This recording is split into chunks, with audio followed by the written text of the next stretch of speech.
Captain Drew Halstead froze in his kitchen as a notification ping broke the morning calm. Madison's tablet lit up on the granite counter.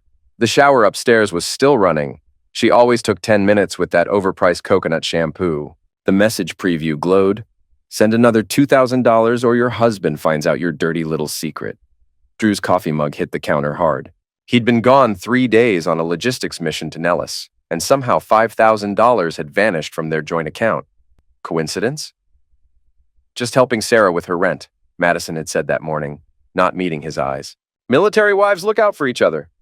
But Drew knew every military wife in their circle. There was no Sarah. The tablet buzzed again. Don't test me, Madison. I have photos. Drew memorized the phone number, local area code. He stepped back as the shower shut off upstairs. Honey? Madison's voice drifted down. Did you say something? Just talking to myself, Drew called back, his voice betraying nothing. Coffee's ready when you are. But as he listened to her moving around upstairs, Drew was already planning, methodically, the way he'd been trained. The next morning at Peterson Air Force Base, Drew spread 6 months of bank statements across his desk. The pattern was clear. Small transfers at first to ST Services, then larger amounts. Last week's $5,000 withdrawal completed the picture. His phone buzzed. Madison. Going to lunch with the girls. Back around 3. Love you. Drew called his IT friend Marcus. I need a GPS tracker, something small. Military grade. 20 minutes later, Drew installed a quarter-sized device into Madison's oversized leather keychain. She'd never noticed the extra weight. That evening, Madison was unusually attentive. Cooking his favorite meal, wearing that blue dress, touching his arm constantly. Classic deflection behavior. How was your day? She asked, refilling his wine. Routine. Yours? Same old drama with the wives' club. Her laugh sounded forced. Sometimes I think we're all just playing house. Drew studied her face. Is everything perfect, Madison? Fear flickered across her features before the smile returned. Of course. Why? No reason. Just wondering if there's anything you want to tell me. Madison's hand trembled as she reached for her water. Like what? Like why you're lying about the money. The silence stretched like a tripwire. Madison's breathing became shallow. I don't know what you mean, she whispered. I'll ask you one more time. Where did the money go? Madison's eyes filled with real tears this time. It's complicated. Uncomplicate it. She stood abruptly. I can't, not yet. Please, just trust me.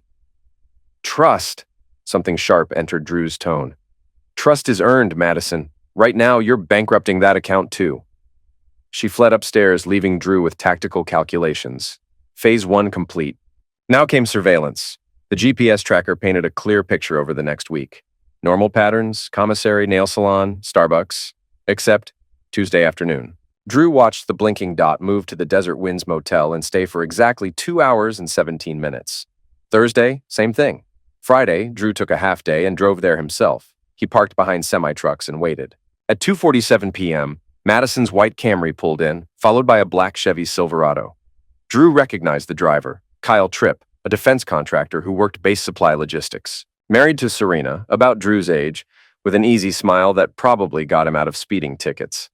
Kyle walked to Madison's car, leaned down, and kissed her. Not friendly, familiar and hungry. Drew gripped the steering wheel until his knuckles went white but didn't move. Just watched as his wife and her lover walked into room 127. 2 hours and 23 minutes later, they emerged. They kissed again before Madison drove away, leaving Kyle to make an increasingly agitated phone call. Drew waited until both vehicles left, then approached the motel office. The clerk was worn down with suspicious eyes and yellow teeth. Help you? Looking for someone who might have stayed here Tuesday, Drew said, showing his military ID. Official business? The woman's demeanor shifted. What kind of official business? The kind that pays better than whatever they're paying you to keep quiet? Drew placed a 50 on the counter. Room 127, Tuesday afternoon. The woman palmed the 50. Kyle Tripp, pays cash, weekly rate. 3 months, always with the same blonde. Tuesday and Thursday, regular as clockwork, sometimes Friday. Drew nodded and turned to leave. Walking to his car, Drew felt mission clarity. The enemy was identified. The battlefield mapped. Someone was blackmailing his wife. Someone who knew about Kyle. Someone systematically draining their account. Drew was going to find out who. Drew spent the weekend locked in his office, spreading intelligence like tactical pieces. Bank statements, GPS data, photos of Kyle's license plate. The breakthrough came cross-referencing ST Services with Kyle's background. Kyle Tripp, married to Serena Ann Tripp, ST Services, Serena Tripp. Drew pulled up Serena's social media. Pilates instructor, wine enthusiast, devoted military wife, according to Instagram. But recent posts had an edge. Passive-aggressive quotes about loyalty and betrayal. Photos of expensive purchases with captions about treating herself and new beginnings. A woman whose world was falling apart, fighting back. Monday morning, Drew got Kyle's employment records through base security. Falcon Ridge subdivision, 20 minutes from base. Nice houses, manicured lawns, support our troops magnet on the mailbox. Drew drove through that evening, noting layout, street patterns, blind spots. Serena's white Mercedes was in the driveway. 20 minutes later, Serena emerged in yoga pants and a tank top. Drew followed her to a coffee shop called Grounded. Serena sat alone at a corner table, laptop open, furiously typing. Drew ordered black coffee and positioned himself to see her screen. She was composing an email. Subject line: final payment. Drew caught fragments. Told you this would end. My patience is exhausted. Consequences for both of you. When Serena left, she drove to FedEx and spent 10 minutes at a computer terminal, leaving with a small package. Drew approached the young clerk. Military discount. He showed his ID. Yes, sir. What can I help you with? The woman who just left, blonde, Mercedes, did she print something? The clerk looked nervous. I can't really discuss. Drew leaned closer. She's involved in a security matter. I just need to know what kind of documents. Photos, the clerk said reluctantly. Maybe 30 or 40 prints, and some kind of letter. Drew nodded and left with his pulse hammering. Photos, letters, final payment. Serena Tripp wasn't just blackmailing Madison. She was escalating. Tuesday arrived with storm clouds building over the mountains. Drew sat outside the Desert Winds Motel watching through binoculars. Madison arrived first, clearly agitated. When Kyle's Silverado pulled up, their conversation through her window looked heated. Kyle gestured frantically, shaking his head. Madison was crying. Finally, they went inside. Drew waited 15 minutes, then walked to the office. The same clerk was behind the counter. They're fighting today, she said without being asked. Who? Your blonde and her boyfriend. Usually lovey-dovey, but today they're going at it like cats and dogs. Drew handed her another 50. I need to get closer. What room adjoins 127? 126 is empty, but I can't just... You can and you will, Drew said with command authority. National security? Room 126 smelled of cigarettes and industrial cleaner. Drew positioned himself against the adjoining wall and listened. Voices were muffled but audible. Told you this would happen, Kyle's voice, angry and desperate. You said she was bluffing, Madison, tearful and furious. How was I supposed to know she had photos? Christ, Madison, she's been following us for months. What do we do now? She wants 10 grand or she's sending everything to Drew. Talk to her, lie to her, make her believe we're not lovers anymore. She won't stop with 10,000. This is just the beginning. Footsteps, then Madison's voice, cold and calculating in a way Drew had never heard. Then we stop her first. What do you mean? Kyle asked after a pause. I mean, we make sure she can't hurt us anymore. Madison, you can't be serious. Dead serious. She wants to play games? Fine. But I'm not losing everything because your wife can't handle being cheated on. Drew's blood turned to ice. He was listening to his wife plot someone's end, in a cheap motel room with her lover, discussing permanent silence. Drew slipped out and walked to his car on unsteady legs. Everything he thought he knew about Madison was crumbling. His phone buzzed. Madison, working late tonight. Don't wait up. Drew typed back, no problem. As he drove home, Drew was planning his next move. He wasn't dealing with just an affair anymore. He was dealing with conspiracy. If Madison and Kyle were planning to hurt Serena, Drew needed to act fast. Not to save his marriage, that was already ended, but to save a life and ensure justice. Drew's house felt like a crime scene. Every familiar object now seemed evidence of a lie. He poured bourbon and researched everything on Serena Tripp. According to Instagram, she taught Pilates at Serenity Fitness and had a class every Tuesday at 7 p.m. It was 6:15. Drew grabbed his keys. He waited in the parking lot until class ended and students filed out. Serena was last, carrying yoga mat and water bottle, moving with exhausted grace. Mrs. Tripp? She spun around defensive. Yes? Drew stepped into the neon light. I'm Captain Drew Halstead. We need to talk. Recognition flickered, followed by fear. I don't know who are you. My wife, your husband, the money you've been demanding, the photos you've been threatening to release, and the conversation I overheard at the Desert Winds Motel 2 hours ago. Serena went white, looking for escape routes. Are you wearing a wire? No, I'm here to warn you. Warn me about what? Drew stepped closer, noting her shaking hands. Madison and Kyle are planning to hurt you. Seriously hurt you. They're not going to keep paying, and they won't let you keep threatening them. Serena's laugh was bitter. So you're here to save me, the woman blackmailing your wife? I'm here to prevent someone from getting hurt. What happens between you and them after that is up to lawyers and courts. You don't understand, Serena said, tears flowing. He's been lying for months, coming home with her perfume, spending our money on hotels and gifts. I found credit card statements. I followed them. I took pictures. And you decided to make Madison pay instead of divorcing him? Divorcing him doesn't give me back 3 years I wasted believing his lies. It doesn't compensate for the humiliation of knowing half the base wives were laughing behind my back. She broke off, sobbing, all pretense gone. Drew waited until her breathing steadied. How much have you collected? 12,000, she whispered. I was going to ask for 10 more and stop. I just wanted them to suffer a little, to know what it felt like to lose something they cared about. Congratulations. You've succeeded. But now they're talking about making sure you can't hurt them anymore. And I don't think they mean more money. Serena looked up with red-rimmed eyes. What do you mean? You need to go to the police. Tonight. Tell them everything. The affair, blackmail, threats. Get it on record before something happens. But I'll be arrested for extortion. Maybe, but you'll be alive to face those charges. Drew pulled out a business card and wrote his cell number. When you talk to police, tell them I'm willing to testify about what I heard today, the conversation about stopping you permanently. Serena took the card with trembling fingers. Why are you helping me? I've been tormenting your wife. Drew looked at this broken woman driven to desperate measures by betrayal, because nobody deserves what they're planning. And sometimes doing the right thing matters more than personal loyalty. He turned to leave, then paused.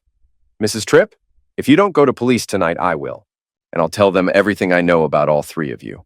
Drew drove home through the gathering storm. When he reached his driveway, Madison's car wasn't there. According to GPS, she was at Kyle's house. His phone rang at 11:47 p.m. Captain Halstead? Detective Maria Santos, Colorado Springs PD. We just had an interesting conversation with Serena Tripp. She says you suggested she contact us? Correct. We need you to come in tomorrow morning. There are serious allegations and your testimony could be crucial. Drew stared out at rain pelting the windows. I'll be there. One more thing, Captain. Where is your wife tonight? Drew checked GPS. Madison's dot was still at Kyle's house. I believe she's with the other subject of Mrs. Tripp's complaint. Kyle Tripp? Yes. Pause. Captain, we're sending a patrol car for a wellness check on Mrs. Tripp. Based on what she's told us, we believe she might be in immediate danger. I think that's wise, Detective. Drew sat in darkness until dawn, watching his wife's GPS dot remain at Kyle's house. When sun finally rose, painting storm clouds gold and crimson, Madison still hadn't come home. Drew realized he was about to lose everything he'd built his life around. But for the first time in months, he could breathe. The Colorado Springs PD interview room smelled of burnt coffee and disinfectant.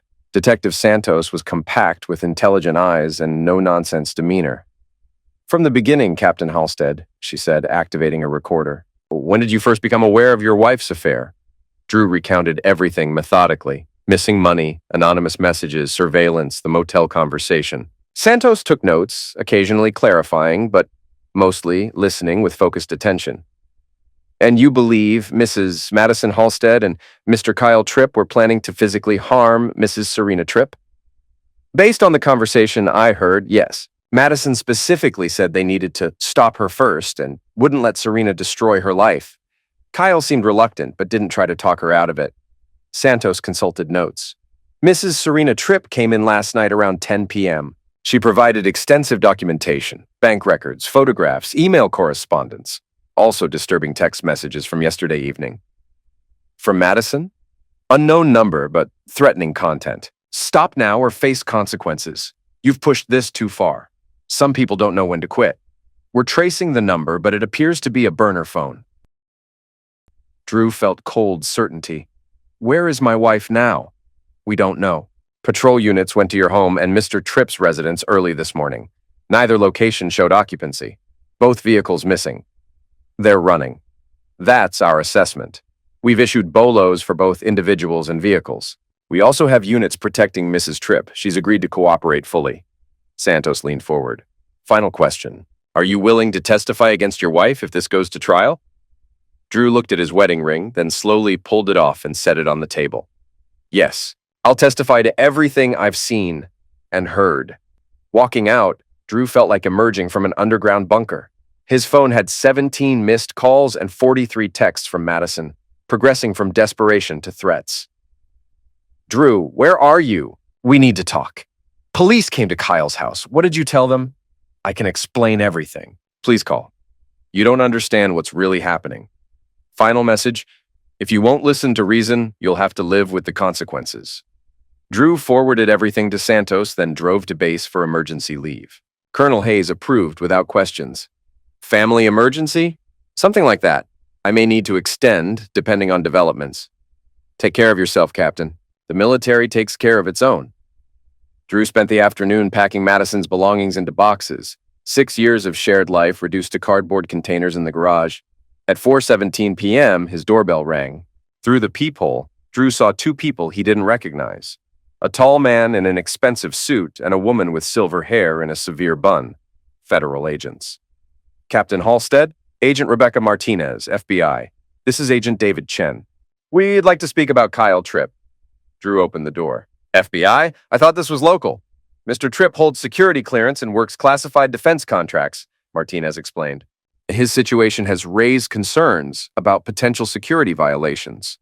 They sat in Drew's living room, while Chen explained that Kyle's access to sensitive military logistics information, combined with personal crisis and criminal activity, triggered federal investigation. We're particularly concerned about his recent behavior, Chen said. Past week, he's accessed files related to base security protocols, personnel records, and transportation schedules that have nothing to do with his assigned projects. You think he's selling information? We think he's a man under extreme pressure, who suddenly has access to valuable intelligence, Martinez replied. People in his situation sometimes make poor decisions. Chen leaned forward. Captain, we know you've been tracking your wife's movements. Any idea where they might have gone? Drew pulled up GPS. Madison's dot had been stationary for 3 hours near Pueblo. According to this, she's near Pueblo, but I don't know if she's still with Kyle or if they've separated. The agents exchanged glances. Captain, we need you to come with us. If Kyle Tripp is planning something desperate, your wife may be in danger regardless of her involvement. What kind of danger? Martinez stood up. The kind where people don't survive to face trial. The GPS led to an abandoned industrial complex outside Pueblo. Empty warehouses and rusted equipment from a defunct manufacturing facility. Kyle's Silverado and Madison's Camry were parked behind the largest building hidden from the road. The FBI tactical team moved with practiced efficiency, surrounding the building while Drew waited in an armored vehicle with Martinez and Chen. Through his earpiece, he heard the team leader coordinating. Alpha team in position. Bravo team in position. No movement visible. Copy. Move in. The breach was swift. Within minutes. Building secure. 2 subjects in custody. No weapons found. Subjects appear to have been arguing when we arrived. Martinez turned to Drew. We're bringing them out separately. Are you prepared to see your wife? Drew nodded, though he wasn't sure. Kyle emerged first, hands zip-tied, looking like he'd aged 10 years in 10 hours. Wrinkled clothes, unkempt hair, hollow eyes of someone who'd realized the full scope of his mistakes. Madison came next. Drew barely recognized her. The polished military wife facade had completely cracked, revealing desperation and fury beneath. Smeared makeup, tangled hair, and when she saw Drew through tinted windows, her expression twisted with rage he'd never seen. You did this, she screamed, struggling against the agent. You destroyed everything. Chen got out and approached Madison. Mrs. Halstead, you're under arrest for extortion, conspiracy, and threatening a federal witness. You have the right to remain silent. But Madison wasn't listening. She stared at Drew with burning hatred. 13 years, she shouted. 13 years I followed you from base to base, pretending to be happy in your perfect military life. Do you know what it's like to start over every 2 years? To make friends just to leave them? To watch other wives build careers while I arranged my entire existence around your schedule? Drew rolled down the window. You knew who I was when decided to marry me. You decided to destroy our marriage instead of talking to me. Talking? When? Between your missions and meetings and precious military obligations? When exactly was I supposed to tell you I was drowning? Maybe before you started sleeping with Kyle. Maybe before you started plotting to hurt Serena. Serena? Madison's voice rose to a shriek. That woman has been bleeding us dry for months. She was never going to stop. Martinez stepped closer. So you decided to eliminate the problem permanently? Madison's defiance cracked, revealing fear. We were just going to scare her. Make her understand she couldn't keep threatening us. With what? The stolen chemicals from the base laboratory? Drew's blood went cold. What chemicals? Chen consulted notes. Mr. Tripp used his security clearance to access restricted materials from the base chemical lab yesterday. Industrial solvents, primarily. The kind used for cleaning sensitive equipment. The kind that could dissolve a body, Martinez added matter-of-factly. Madison went pale. We weren't going to. Kyle thought what? Madison? But Madison had finally stopped talking.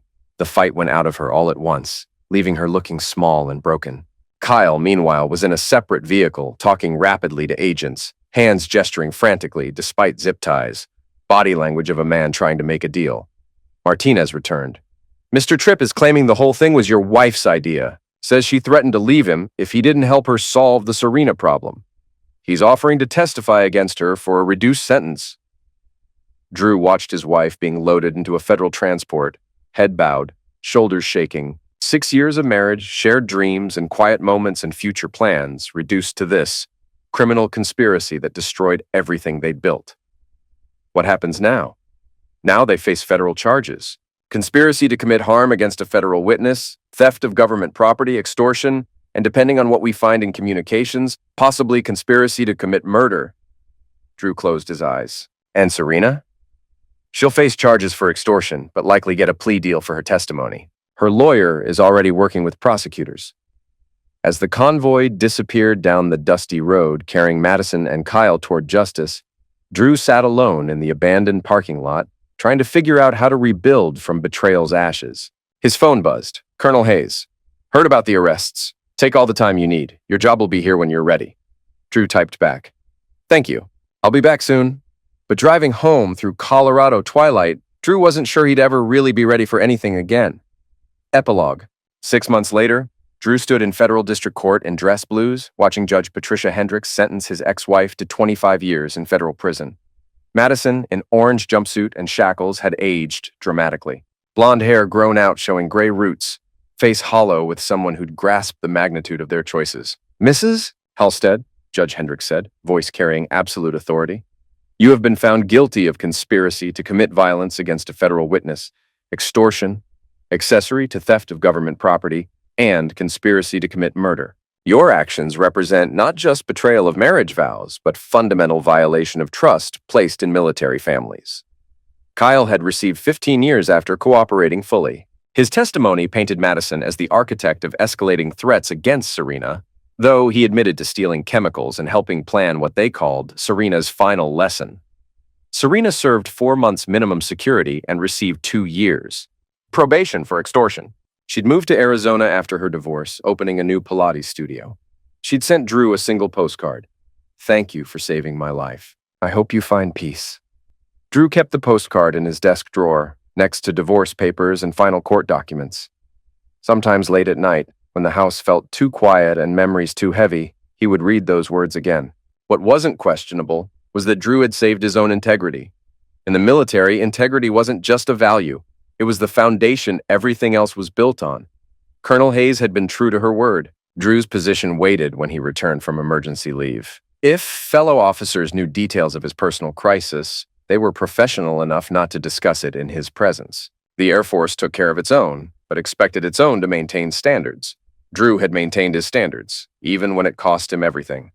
Divorce proceedings were swift and brutal.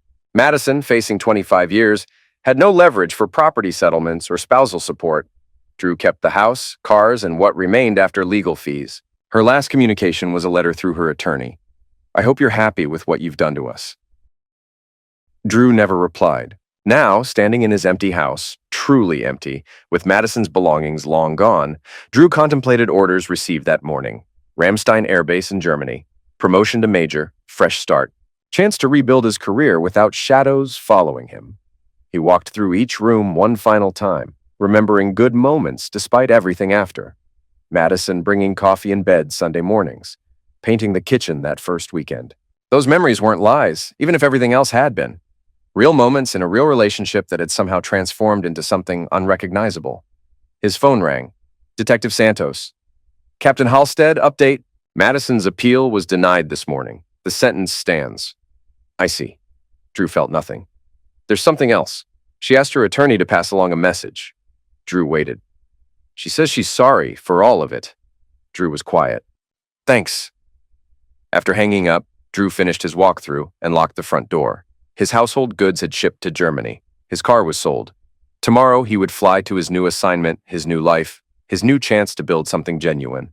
Driving away for the last time, Drew caught himself checking the rearview mirror, not from nostalgia but habit, always watching for threats, scanning for danger, a survival skill that had served him well in military career and ultimately saved him in personal life too. As the plane lifted off from Colorado Springs, Drew looked down at the city that had been his home for 3 years and sight of his marriage's destruction. Mountains stretched endlessly toward the horizon, beautiful and indifferent, eternal in a way that made human drama seem small and temporary. Somewhere below, Madison was learning to live with consequences of her choices. Serena was building a new life in Arizona. Kyle was counting years until release. And Drew was flying toward a future he couldn't yet imagine, but knew he had strength to build.